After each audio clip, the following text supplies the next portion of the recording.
Yeah, this information has been out there. What took so long? It's a type of victory. Yes, this data has been publicly available. What took so long? It's a kind of victory, you know. It's bittersweet, but stay tuned. I miss my brother, who mentioned that he made $1 million on HFF. Okay, it wasn't me. It wasn't you. I'm _ 50. You get what I mean. Thereby reaching $1 million, I'm fighting this war. And although to some it may seem like an impossible dream, it's not impossible. It will happen. God commanded me to ask for your support. I need your help. I can't do it alone. I'm overwhelmed. I'm going insane. If you've been following the news, you're aware that Kef ID has been arrested in connection with Tupac's murder. While Kef ID's arrest has been receiving a lot of attention, Diddy's alleged involvement in the assassination is also causing chaos. Diddy has gone on record to express that he felt that Diddy was somewhat involved in it, that this individual mentioned dude's name, OK law enforcement, has a job to do, will they do it? Just recently, Kef ID released a confession about Diddy's involvement in the murder, and that he allegedly paid him $1 million. Now, after this revelation came out, Tupac Shakur's brother Mopreme is getting involved, he responded, with a mix of emotions to the recent development that suspect KD has finally been apprehended and charged. But now, it seems like he's going after Diddy himself, given the new connection to the notorious murder of Tupac Shakur. In a pair of interviews conducted on the fateful Friday, immediately following the capture of Dwayne "KD" Davis, Mopreme candidly conveyed the ambivalence he felt about the arrest, describing it as a bittersweet revelation. For a multitude of profound reasons, the enormity of the time spanning 27 long years seemed to weigh heavily on his soul. He expressed a deep sense of regret, lamenting this tragic chapter in history didn't need to unfold. And my heart aches at the realization that my brother is absent from our lives. Elaborating further, Tupac's elder brother articulated, the aspect of this circumstance that offers some comfort in the middle of this searing upheaval is accountability, which is what justice ultimately signifies. However, I prepare myself for what comes ahead, since the pursuit of true justice is far from over. Mopreme revealed that the Shakur family was notified by the Las Vegas Metro Police Department that their investigation into Tupac's murder was still ongoing, but the family was not informed of the impending arrest. I found the timing of this communication to be quite intriguing, and it surprised me a little bit because this development should have happened much sooner. In a recent interview, NPR told the New York Post that Davis has maintained that he was in the car when his nephew Orlando baby Lane Anderson shot and killed my brother. He also discussed how Puffy reached out to him back then to clarify his position. Fans thought that was an odd thing to do, and super shady too. So Puffy called Mopreme Shakur to tell him he ain't behind Tupac ADK.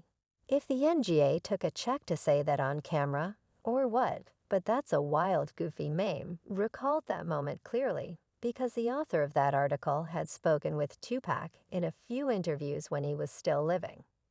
The situation was extremely complex, and while Puffy was attempting to prove his innocence, CES and the radio host in Los Angeles reached out to him and said, Puffy and company want to discuss the entire ordeal concerning your brother back then. Pac's brother was eager to learn the truth and was hungry for information, so we listened to what he had to say. But the circumstances surrounding the case were far too complicated to make a snap decision. It was the start of the 2000s. When NPR was questioned about whether Little C had shared anything with him at that time, he said that, to the best of his memory, he hadn't, but Puffy's outreach had the vibe of a man who might be feeling guilty. It's all very confusing because as time goes on, there are a lot of connections between Puffy and the incidents involving Tupac. It's getting harder to ignore them when Tupac was shot at Quad or died tragically in Vegas. Puffy's name was brought up a lot in conversation. This is a subject that needs more investigation. In addition, there are people like Caden conducting interviews, which can appear to favor Puffy because of the fear factor. It's undeniable that Puffy was afraid, and in that state of fear, one might be led to believe that he could have taken actions, even financial ones, that contributed to Tupac's untimely death. It's a strange puzzle, but we'll have to wait for time to solve it. In addition, Puffy had his own problems with marijuana even before Tupac entered the picture, so Mopreme acknowledged that he understood why he might have been afraid. But as he previously stated, Tupac would have loved to settle it in the ring box and then use the proceeds for the betterment of the community. For those of you who are wondering, the Los Angeles Times website ran an article by Pulitzer Prize-winning reporter Chuck Phillips discussing an assault on Tupac Shakur in 1994. The Los Angeles Times was able to receive newly uncovered FBI papers, which served as the basis for Phillips' investigation.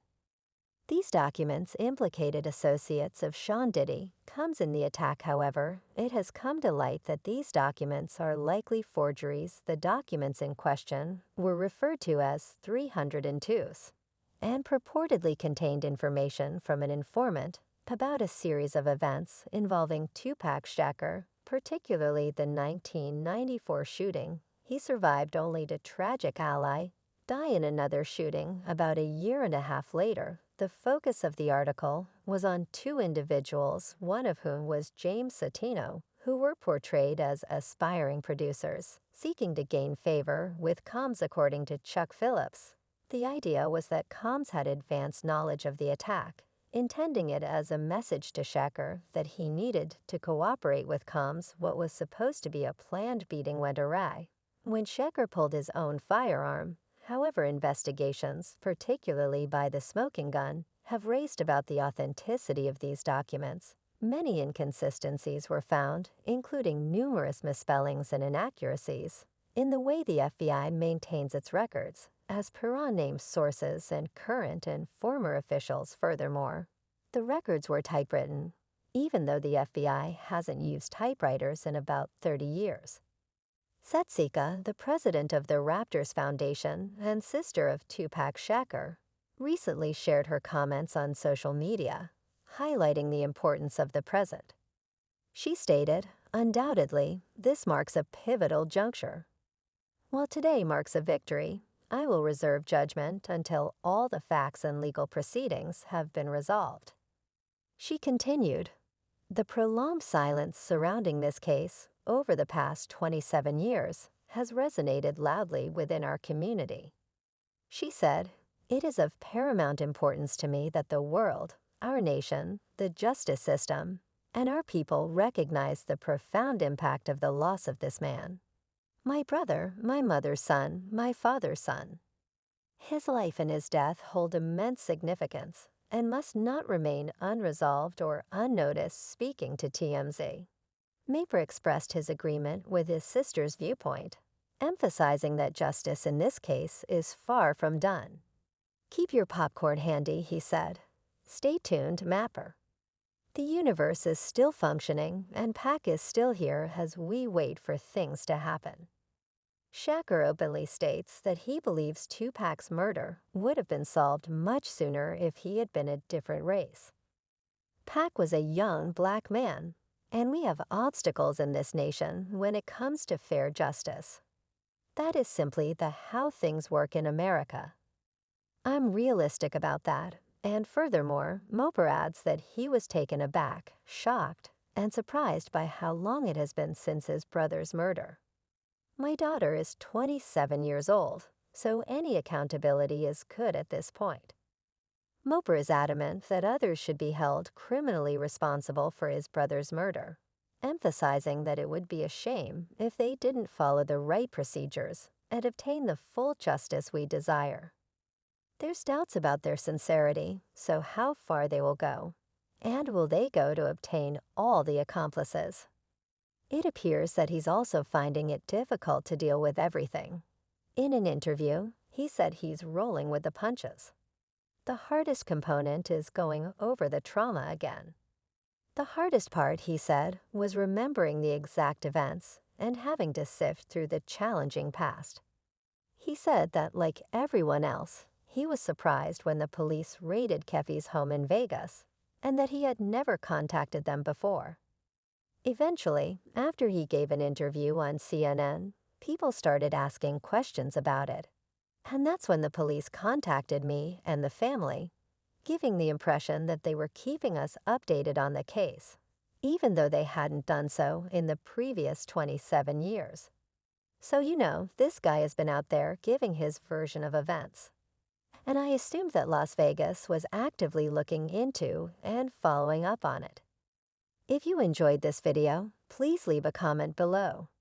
To be the first to see my future video, click the subscribe button and click the bell icon.